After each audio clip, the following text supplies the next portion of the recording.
My name is Randy Shelby. My name is Lloyd Ford. We're owners of the Black Store, Inc.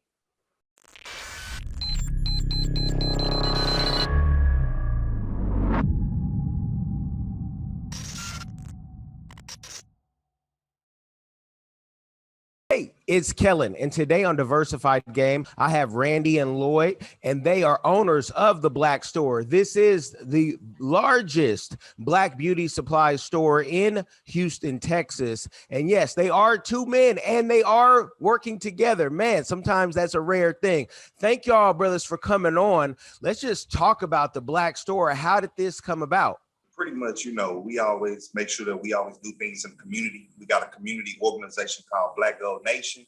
And our biggest thing is always coming up with business ideas and business industries that exploit the Black community. And this just happened to be one of the biggest ones. So we always want to make sure that we're doing stuff in accordance with the Black community. And how can we help solve some of those problems and issues that we have?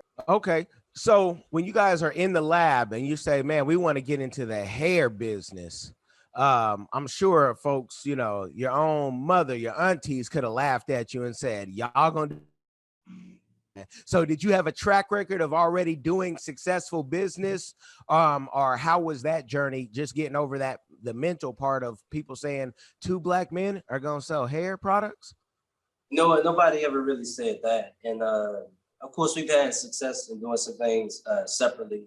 I had a nonprofit organization called the Love Black Women Campaign, in which we went out and we tried to advocate for a lot of the Black owners in Houston, only to find out that most of them wasn't ready for a revolutionary mindset in the industry. Some of them were suffering in silence to the point of just going out of business over the next year or two. And then most of them who've been in the game for 10 years or more were so comfortable with their position with the Koreans that they didn't want to do anything to shake things up.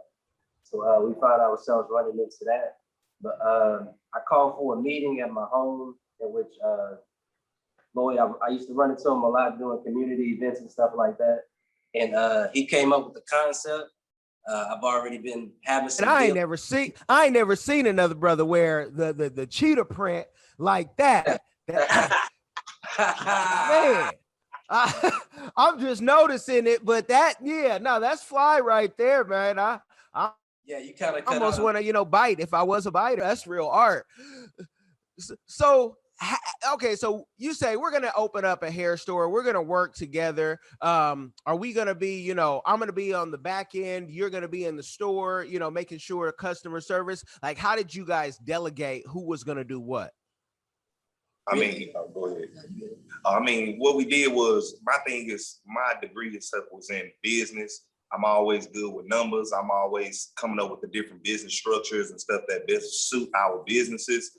And Randy was pretty much already on the front end of dealing with like the beauty supply stores, dealing with the beauty supply owners. So we just kind of stuck at what we were good at. I'm good with the business and the numbers. He was good with dealing with the inventory, dealing with the people, knowing the stuff that we need to kind of shuffle in and shuffle out of the stores and shelves, and we just kind of make it work.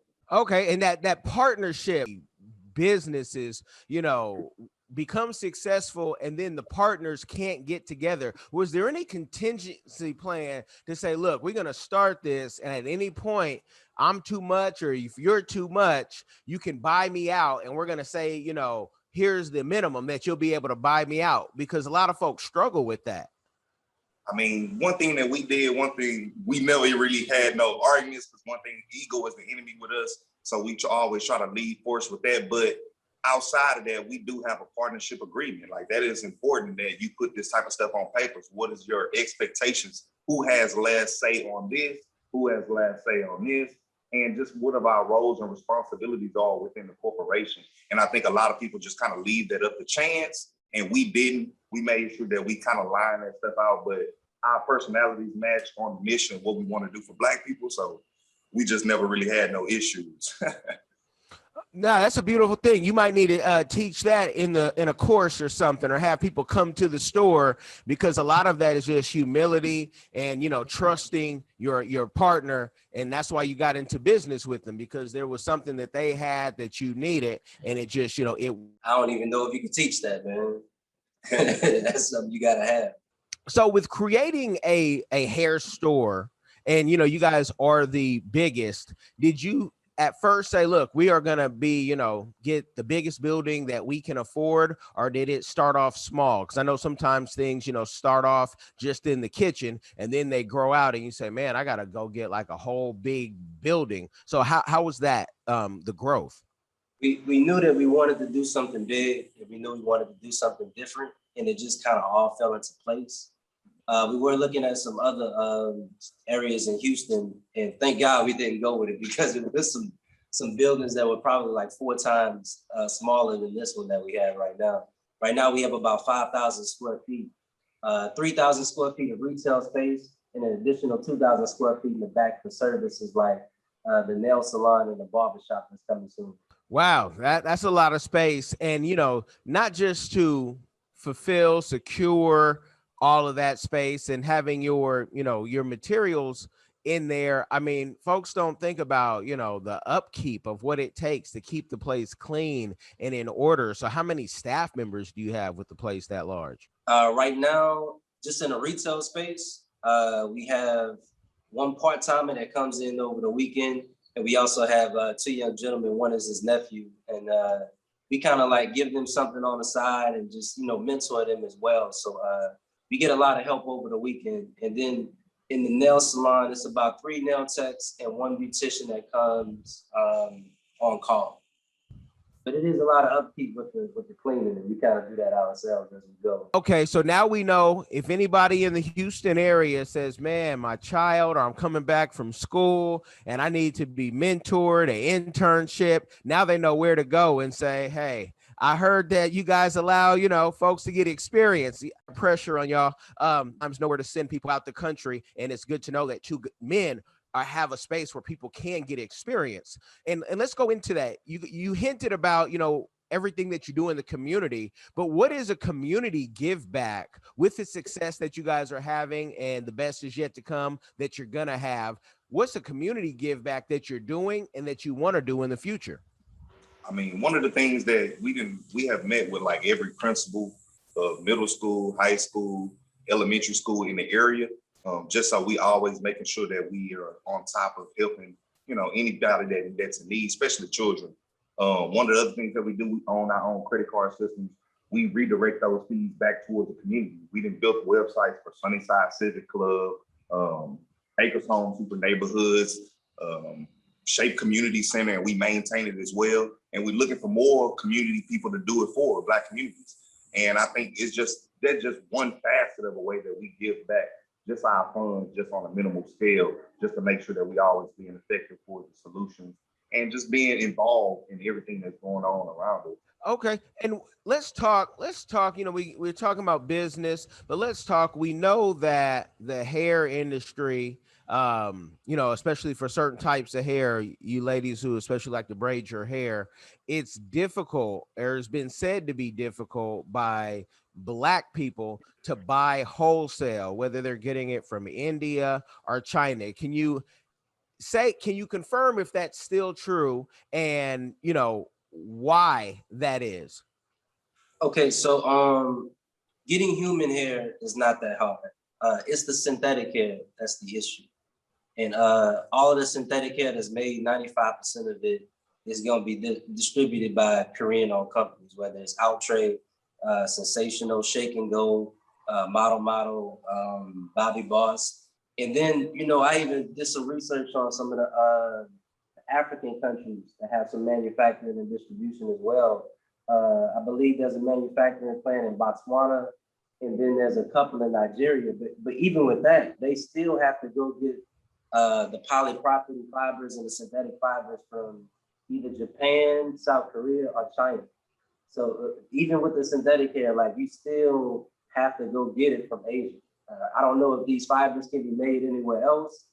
They just got a monopoly on it right now. But even with the manufacturing plants in Africa, they still have to source it out to Asia in some way, shape, form, or fashion. Now, with those, those fibers, it would be great to know if they could be maybe even like 3D copied or something, because we got food that's being 3D copied. So we can change of what the future looks like on, what people have done to maybe try to tap in where we don't have to go to Asia and maybe we can clone it some way? If Terrence Howard, he owns a company, I think they mass produce diamonds. You know what I'm saying? In like a compressed container or something like that. If they could do that, I'm sure we can make fiber somewhere and have some manufacturing plants that's closer to home than some of our Afro-Caribbean countries. Yeah, because that would definitely change the game, and then it would pressure us to say, well, if they can do it, are they a better, buyer, or can we become our own buyer? What about the psychology of, the customer? Because most communities, if we say this is the Asian community or the Jewish community, they'll say, you know what? If these people aren't going to sell to our people, we're not going to do business with them because we're not going to wear it, right? And in the Black community, we're always looking for others to rescue us, or we have to buy from others. Even with our music, it used to be you have to go to a record label, and now we're just kind of coming into our own, really learning the business, which is 95% of anything that you do. What about the mentality of the consumer? Because it's women, and is there any education that we can give them to maybe stop them from having their hair done a certain way until we can control more of it? I think that's right there. See, that's an uphill battle. I feel like right now we just live in the society where people kind of want what they want when they want it, and it's not a more of a we're waiting on. We're not going to buy from this person because they don't have the access to it. I wish that was the message that we could get out. Don't get me wrong, there's a lot of women that have taken that in and just went natural, and that's what we see that's helped us a lot, because we got about 90-something Black-owned brands on our shelves right now that just cater to natural people. And one thing we realize is that's just a mentality, but it's not nowhere near the majority of women that feel that. Okay, and I know when we talked at first, I said I don't want to kill your business, because I know that's a good part of business. You don't want to knock out some SKUs, but it's just that the mentality. I read the book, and I always preach about extreme ownership. And if we take extreme ownership of every move we make, right, and everything that we do, we can't blame anybody else. So how do we solve the problem? That's the biggest thing, is what I'm trying to get and let the audience, how can we solve this problem? And so us as men, we probably, we can't be on the forefront saying, hey, ladies, wear your hair this way, not that way, especially in today's times. We'll be living on an island like Russell Simmons, or we'll be in a cage possibly with Bill Cosby down the line. But what do you see the future? If you guys, where would you like to see it to go? Would you like to get a deal with one of the temples in India, and then maybe you are a direct buyer? Because actually you are a direct receiver, because a lot of them aren't even buying the hair from the temple. They're just donating it. So where would you like to see this go so it can be fair? So let's start with like the last question. Like, if women did make the conscious decision not to wear like synthetic hair or like the human hair that comes from India, it wouldn't kill our business. It would just make more people take care of their natural hair. And if there was any other beauty supply that's in position to take advantage of that, it is us. Because we're trying to create a local ecosystem where people buy local products from Texas and Louisiana to take care of their hair. So if we had to expand on the chemical products or the natural vitamins and minerals that they need for their hair, we're already in position to do that. So it's not a thing of, we're knocking off more SKUs so it'll affect the business. I think we're already in position to see women take that conscious step towards not wearing the extra hair that's sewn in. But as far as India is concerned, a lot of people need to know how some of that's processed too, because the market amongst Asia is not a fair market for their own people. Some people, they take the hair that's found from the hair salons from India and certain countries in Asia, and they'll take it off the ground and take it out the sewer, and then they'll clean it. They'll put like some chemicals around it to forget how the process go, man. But it's a very dirty game on how to play it. they'll tell you that you get 100% human hair and it's like one donor, but then sometimes you don't get what you pay for. And by the time women put heat on the hair, it's pretty much fried because it's a lot of plastic property put in with the human hair itself. But let me say this too, though. The solution that I feel of it is, like we spoke about earlier, is having our own distribution. And at the beginning, no one could start their own Black distribution of Black-owned products because we didn't know who each other are or were. But now, since we're creating that ecosystem of knowing all of these hundreds of Black-owned brands, now we're creating a demand. Now we can go help them create the supply and get more of that. And now once you have your own distribution, we created that demand for ourselves. We're the only people that's selling their products, and we can be the people that's distributing, and people now got to come buy from us. Now we created that demand for natural care products that are Black-owned. And I think in the past, we never had that before. What other store can you go to and find over 100 Black-owned natural care brands?